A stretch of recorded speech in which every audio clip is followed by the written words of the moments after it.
I'm Ken Krull, and I'm the director of Foundry.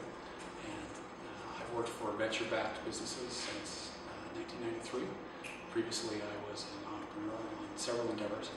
I got involved as a limited partner in one of the local venture capital firms and was asked to work at that firm. Subsequently, I became an operating partner at a private equity firm here in town. So I have both an entrepreneur's background, an operator, manager, CEO of venture-backed businesses, as well as an investor's perspective. As a Foundry Director, how do you deliver different types of training to your entrepreneurs? We're trying to maximize the learning that goes on for the entrepreneurs, maximize the amount of entrepreneurs that we can reach with a limited amount of resources on our behalf or on the mentor's behalf. So we provide a lot of the curriculum as online curriculum for basic materials. Think of it as reference materials.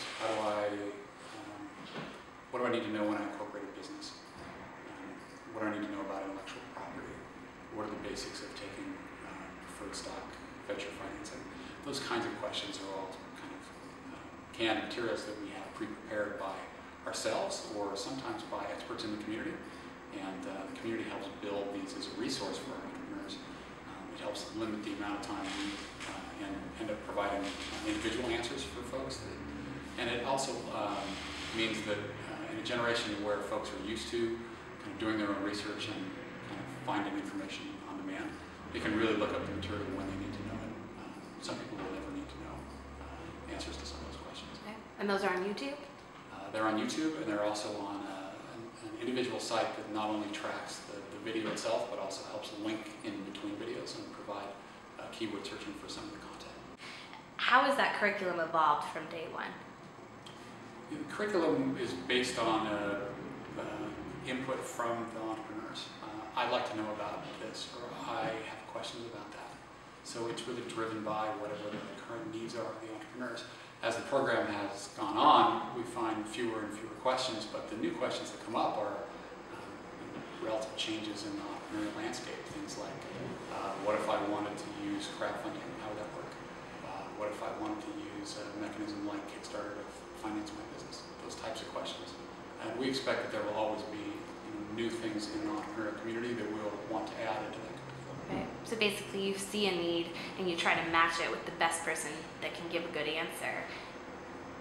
And then you try to record that basically. Yes. And communicate it. And we certainly don't create any content for questions that no one asks. In a lot of incubators, they match entrepreneurs with mentors. And that's not done at the Foundry. Could you talk a little bit about how you guys like to engage people in the community, business owners, business leaders, people with possibly more experience than your entrepreneurs? How do you like to engage them in the community, and how do you make both your time, the entrepreneur's time, and the mentor's time useful?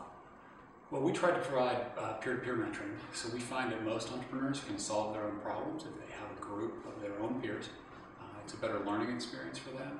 It helps them retain kind of those answers, and it helps develop a camaraderie inside of the cohorts that we accept. But in terms of the mentors, we usually have them come in an educational basis and a social setting to talk about what it is they do, and leave a lot of time for questions and answers for the participants in the cohort to ask. Okay. So you're still gleaning that expertise from them, but you're not making them an active part of the regular learning that an entrepreneur will go through. You know, we aspire to where we would have such a broad body of content. We could have a guest speaker show up and tell maybe some interesting stories. All the content would have already been reviewed by those that are interested, and then we would go straight into